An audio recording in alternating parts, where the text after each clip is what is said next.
The alarm screamed through every corridor of station. Captain looked up from his meal, his dark eyes narrowing. Around him, aliens of every shape and size froze. Some had wings, some had scales, others looked like walking crystals. But they all wore the same expression: fear. Stood and walked to the nearest display screen. His engineer was already there, her fingers moving across the controls. Her short black hair fell across her face as she leaned closer. "What is it?" asked. "Distress signals, dozens of them from the cluster." His voice was tight. "Captain, entire colonies are going dark, one after another." The screen showed a map. Red dots marked dead colonies. As they watched, another dot turned red, then another. Something was moving through the cluster like a wave of death. The station's central plaza filled with aliens.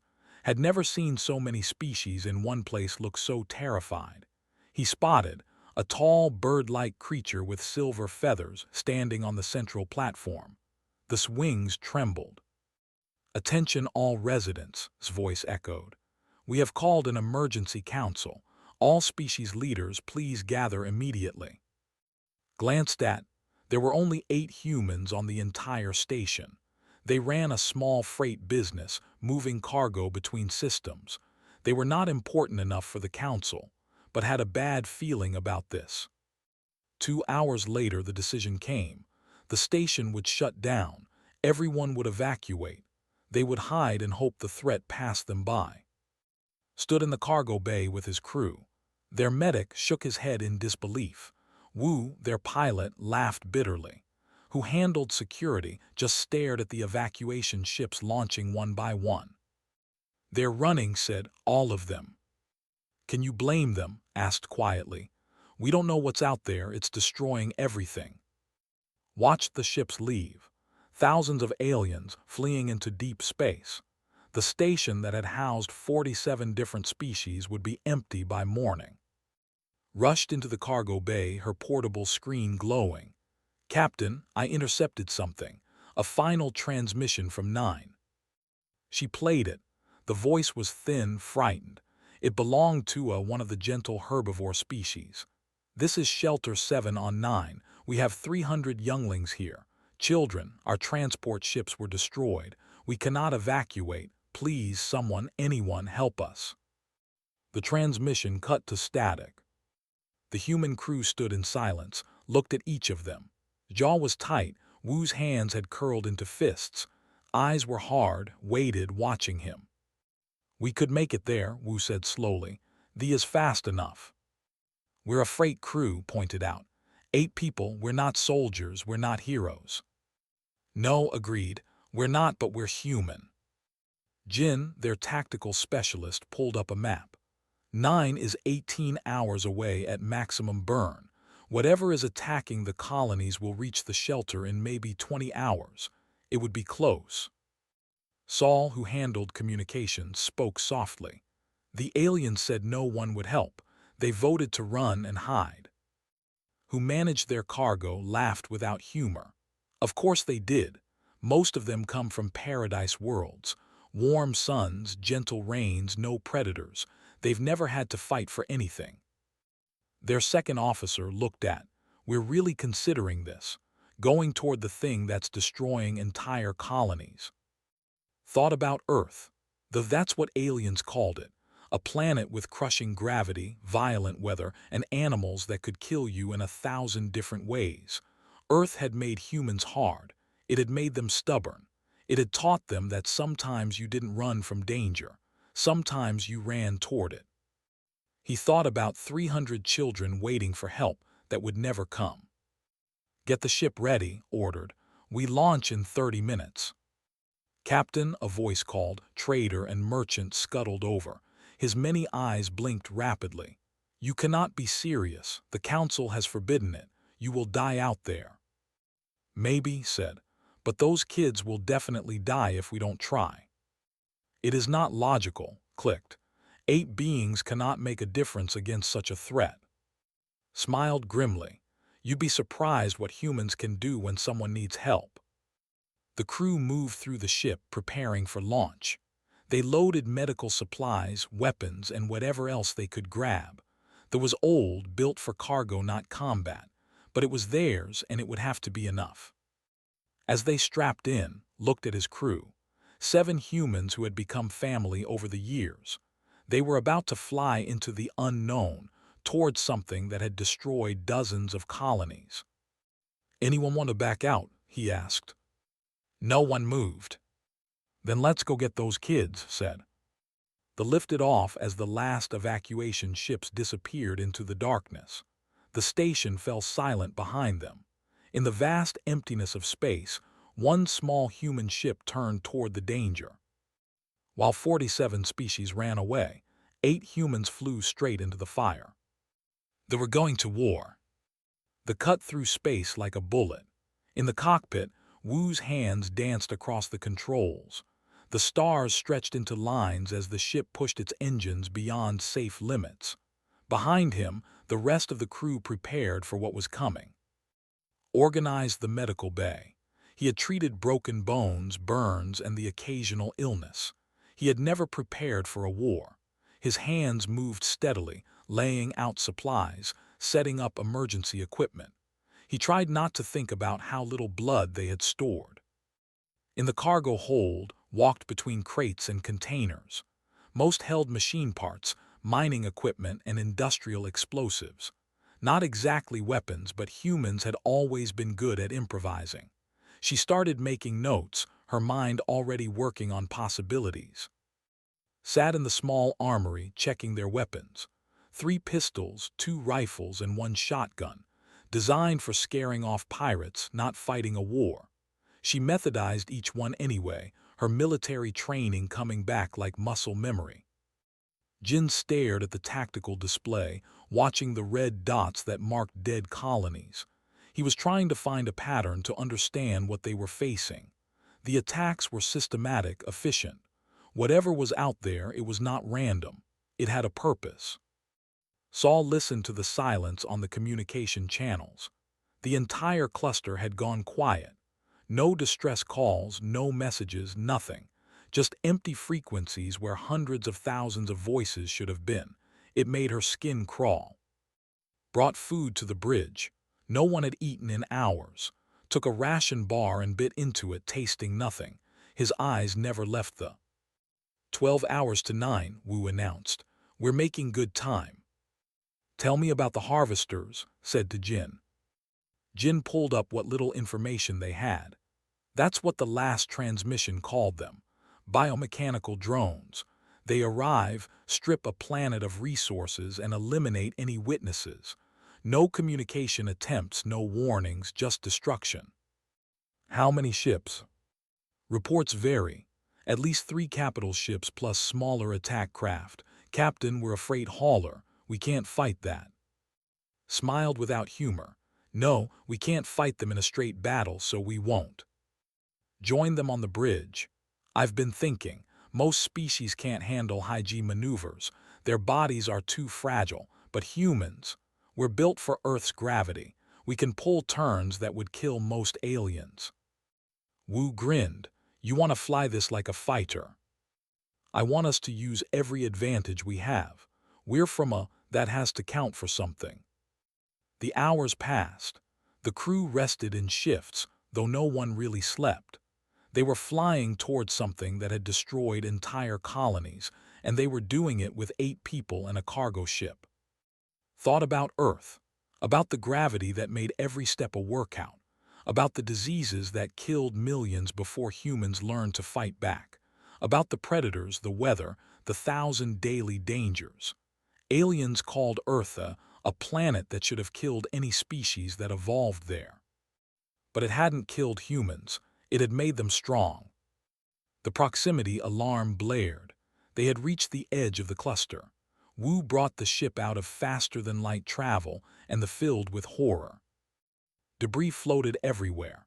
Pieces of ships, satellites, stations. The remains of a civilization caught unprepared.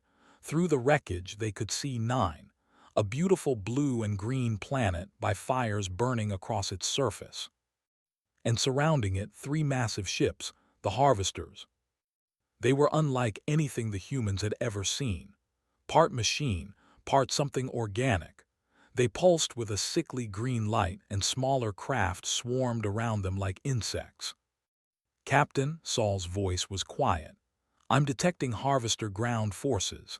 They're converging on the shelter's location. We have maybe 4 hours before they breach it." Stood, his decision already made. "Wu, take us in. Use the debris field for cover. Get those explosives ready. Jin, I need a plan. Prep weapons. Make sure medical is ready. Everyone else strap in. This is going to get rough." They dove toward the planet, weaving through the debris. Wu flew like a madman, pulling turns that would crush most species under the G-forces. The humans gritted their teeth and endured it. Their bodies could take the punishment. A harvester patrol craft detected them. Weapons fire lit up the space around them. Wu rolled the ship, the cargo hold groaning under the stress. A blast caught their port side, and alarms screamed. "Hull breach in Section 3, reported, sealing it off."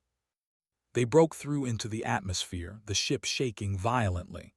Below, they could see the shelter. It was a dome structure, surrounded by defensive barriers. Those barriers were failing. Harvester machines crawled across them like metal spiders cutting through.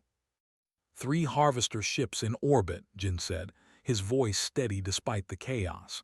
"Dozens of ground forces at the shelter, and 8 of us in a damaged cargo hauler." Looked at his crew, at the 7 humans who had followed him into hell without hesitation. They were scared. He could see it in their eyes, but they were here anyway. "I was told once that humans are crazy," said. "That only a species from a would be stupid enough to fight when they should run." He smiled. "Let's prove them right.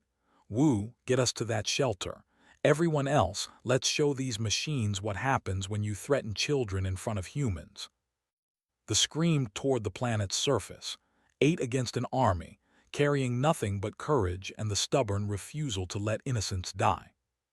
The battle for 9 had begun. They landed hard, kicking up dirt and smoke. Before the engines fully powered down, the cargo ramp was dropping. Hit the ground first, rifle ready, scanning for targets. The others followed, moving with purpose despite their racing hearts. The shelter dome stood 200 meters away. Between them and it, a dozen harvester machines tore at the defensive barriers.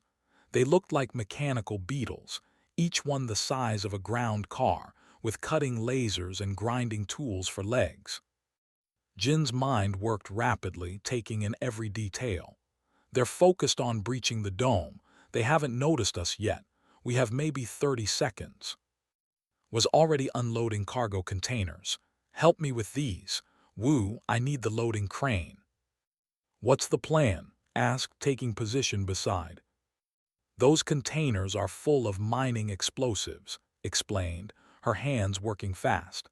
"We rig them as kinetic missiles. Wu flies them straight into those machines using the cargo crane." Wu laughed. "That's insane, I love it." Saul activated the communication equipment. "Shelter 7, this is the cargo ship. We're here to help. Do you copy?" Static, then a weak voice trembling with disbelief. You came. No one comes, everyone runs." "We're human," Saul said simply. "We don't run. How many kids do you have in there?" 312. "But the barriers are failing. We have minutes, maybe less." Grabbed a rifle. "Then we make those minutes count. Stay with the ship. Be ready for casualties. Everyone else with me." The first container launched through the air, propelled by the crane's magnetic launcher. It slammed into a harvester machine with devastating force. The explosion that followed sent metal fragments scattering. 2 more machines turned toward them. Fired, her shots precise. The bullets barely scratched the machine's armor, but they got their attention. "They're noticing us now." Jin directed the next attack. "Container 2, 15 degrees left. Wu, on my mark. Now." Another explosion. Another machine destroyed. But more were coming, crawling over the hills like a metal tide. And flanked left, drawing fire away from the main group. Laser blasts cut through the air around them, beams that would vaporize most species. The humans dove, rolled, and kept moving. Their reflexes, honed by evolution on a planet trying to kill them, kept them alive. The barrier around the shelter collapsed. The machines pushed forward. Inside, 300 children huddled in fear. "We're out of time," Jin said. "Made a decision. Jin with me, we go in close, keep launching those containers. Wu, Saul, cover fire." They ran toward the machines. It was suicide. It was insane. It was exactly what humans did when there was no other choice. Slid under a machine, jamming her rifle into its joint mechanisms and firing. Sparks flew. The machine stumbled. Was there with a metal bar from their cargo, prying at the damaged joint until the leg tore free. Jin moved like he was solving a puzzle, finding weak points, calling out targets. The sensor cluster, the one that looks like an eye, shoot there. Fired, the machine's movements became erratic. It spun wildly, its own lasers cutting into its companions. Another container missile hit, then another. Aim was perfect, but she was running out of explosives. A laser caught across the shoulder. He screamed, falling. The smell of burned flesh filled the air, was already running from the ship with medical supplies. "Down," Saul reported over the comm. "Burns severe." On Earth, that injury would require immediate hospitalization. Gritted his teeth, let spray the wound with emergency sealant and stood back up. "I can still fight." That's what humans did. They got hurt and kept going. The shelter doors opened. Small figures emerged. The younglings. They looked like baby versions of dozens of different species. Fuzzy ones, scaled ones, ones with too many eyes, all of them terrified. "Get them to the ship," shouted Saul, and started guiding the children across the battlefield. They moved between cover, shielding the little ones with their own bodies. A laser blast meant for a child burned across the arm. She didn't slow down. The harvester machines adapted, focusing on the fleeing children. Saw it happening and felt something cold settle in his chest. Anger, pure and simple. "No," he said quietly, then louder, "no." He ran straight at the nearest machine, ducking under its lasers. He climbed onto its back, finding handholds in its armor plating. It tried to shake him off, but Earth's gravity had made humans strong. He held on. Saw what he was doing. She grabbed one of the smaller explosive charges. "Catch." He caught it one-handed, never losing his grip. He jammed it into the machine's sensor cluster and jumped clear. The explosion threw him 5 meters. He hit the ground hard, bones that would shatter in most species only bruising. Jin coordinated the retreat. His tactical mind worked through the chaos, finding the path of least danger, calling out warnings. Another machine fell to their improvised weapons. Then another. But more kept coming. The hills were covered with them now, hundreds, maybe thousands. His rifle clicked empty. She drew her pistol. That would run out soon too. They all knew it. Half the children were aboard was treating wounds as fast as he could. Despite his burns, helped load the younglings. Saul kept broadcasting their fight on all frequencies, hopping someone would hear, hopping someone would care. The last group of children ran for the ship. A harvester machine broke through, cutting them off. Its laser charged, aimed at a small fuzzy creature that couldn't have been more than 3 years old. Threw herself between them. The laser meant to kill the child burned through her side instead. She fell, and the child ran past her to safety. Screamed, running to her friend. The machines closed in. The humans formed a circle around their wounded, still fighting. They were running out of ammunition, out of explosives, out of options. Above them, the 3 harvester capital ships hung in orbit, watching, waiting. Reloaded his last magazine. "Well," he said to his crew, "we got most of them out, that's something." The machines advanced, certain of their victory. And then from the edge of space, new ships appeared. Dozens of them. The first weapons blast came from above. a brilliant beam of energy that struck a harvester machine and reduced it to molten slag. Looked up, unable to believe what he was seeing. Ships, 40, maybe 50 of them. Different sizes, different designs. He recognized the elegant curves of vessels, the angular efficiency of warships, even the crystal structures of the fleet. They had come back. Saul's communication panel exploded with voices. Dozens of species, all talking at once. She filtered through them until one voice came clear. "Human vessel, this is Station Defense Fleet. We're here to help." Grabbed the comm, his voice rough with emotion and exhaustion. "You evacuated, you ran." "Yes," his voice carried shame. "We ran. We fled like cowards while 8 flew toward danger to save children. You shamed us, Captain. You showed us what courage looks like." More blasts from orbit. The harvester ground forces scattered under the bombardment. The machines that had seemed unstoppable minutes ago now retreated, confused by the sudden attack. Jin watched the orbital display, his tactical mind processing what was happening. "Captain, the alien fleet is spreading out. They're trying to surround the harvester capital ships, but they're not coordinating. Each species is fighting alone."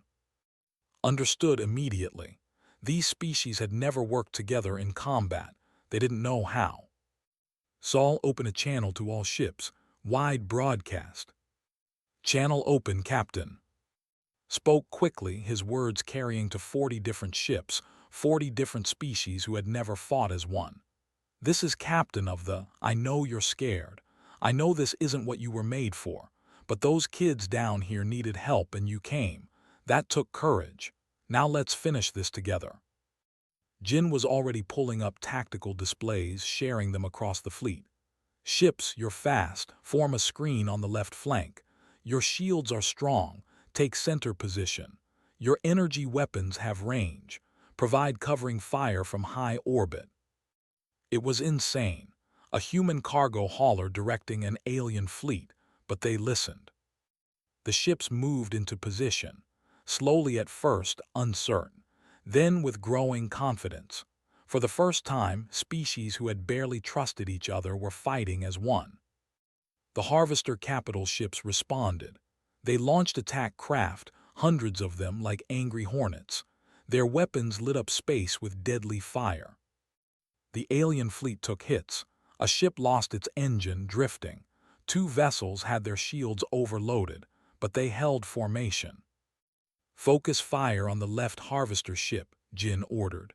"All ships target the main power core. I'm sending you the coordinates now." 40 ships fired as one. The combined assault overwhelmed the harvester's defenses.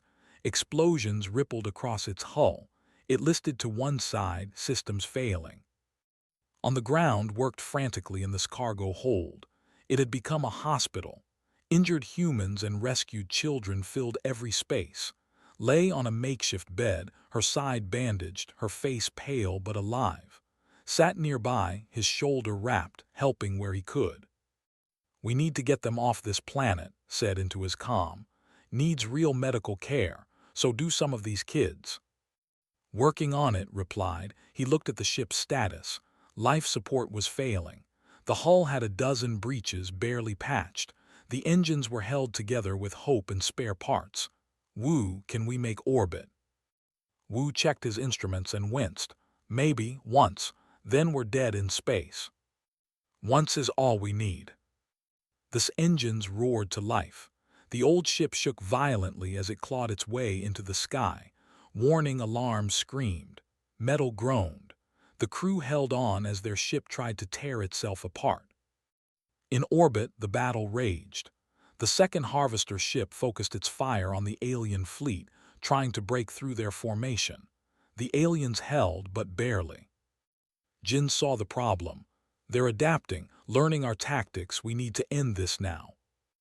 Had one idea left. One container of explosives remained. She and Wu had been planning something desperate. "Captain, we can rig the cargo crane as a launch mechanism. Get close to that harvester ship, and we can shoot this container straight into their power core." "How close?" asked. "Close enough that the explosion will probably take us with it." Looked at his crew, at barely conscious, at wounded, at exhausted from hours of surgery, at the 300 children huddled in their cargo hold, at the 6 humans still standing, still fighting. "Do it," he ordered. They limped toward the second Harvester capital ship. Alien vessels covered them, taking fire meant for the human freighter. A ship deliberately rammed a Harvester attack craft that was targeting The pilot's final message was simple: for the children. They got close, too close. The Harvester ship filled there, aimed the cargo crane, her hands steady despite knowing this might be the end. Ready. Fire. The container launched, propelled by magnetic force and a lifetime of human stubbornness. It struck the Harvester's power core and detonated. The explosion was massive, a bloom of fire and energy that consumed the entire ship. The shockwave hit the systems failed, the engines died, life support cut out. They were tumbling through space, their ship broken beyond repair. In the cargo hold, emergency lights flickered. Grabbed oxygen masks, trying to get them to the children. The humans could survive longer without air than most species, but not forever. Captain Saul's voice was weak. "We did it. Both Harvester ships are destroyed. The third one is retreating." Smiled in the darkness. They had won. The children were safe. The fleet had held. It had cost everything. "This is two. Hold on. We're coming for you." Ships surrounded them. Rescue craft latched onto the dying. Airlocks connected. Alien hands reached in, pulling out children, pulling out humans. Was the last to leave his ship. He watched the drift away, the old freighter that had carried them into hell and almost brought them home. "Thank you," he whispered to the ship. Then he let them pull him to safety. The battle was over. They had won. But the price had been steep. Station had never seen anything like it. The central plaza, once empty during the evacuation, now overflowed with beings from 47 different species. They had come to honor the fallen, to mourn the ship that had been destroyed. The hung in space outside the station, a broken shell. Recovery teams had pulled everything salvageable, but the ship itself was beyond repair. It would be given a final ceremony, then released to drift among the stars as a monument. In the station's hospital wing, sat beside's bed. She had been in surgery for 6 hours. The doctors, 3 different species working together, had said the burns should have killed her, would have killed any of them. But was human from Earth. Her eyes opened slowly. Did we save them? Smiled exhausted. All 312, every single one. Good. She closed her eyes again, but she was smiling. Down the hall was already walking around despite his injuries. The alien doctors kept trying to make him rest. He kept ignoring them. His shoulder would scar, but he would heal. Humans always healed. In another room, a small child was drawing a picture. It showed tall figures fighting monsters, protecting smaller figures. The child's caretaker looked at it and felt tears form. "Who are they?" the caretaker asked. "The giants," the child said simply, "the ones who feared nothing." The memorial service was held in the central plaza. Stood at the podium, his silver feathers gleaming under the lights.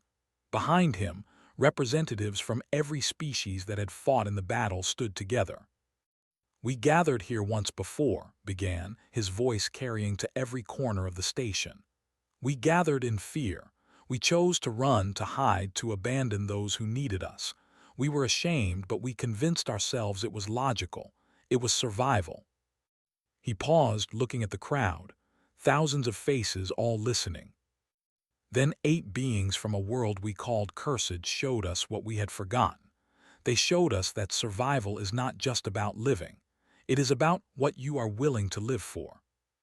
The 8 humans stood together, looking uncomfortable with the attention. Still wore bandages, was in a wheelchair. His arm was in a sling. They looked like what they were, ordinary people who had done something extraordinary. We called them as an insult, continued. We said their planet should have killed them, that they were too aggressive, too stubborn, too willing to fight. We were wrong. He turned to face the humans directly. Their world did not make them violent.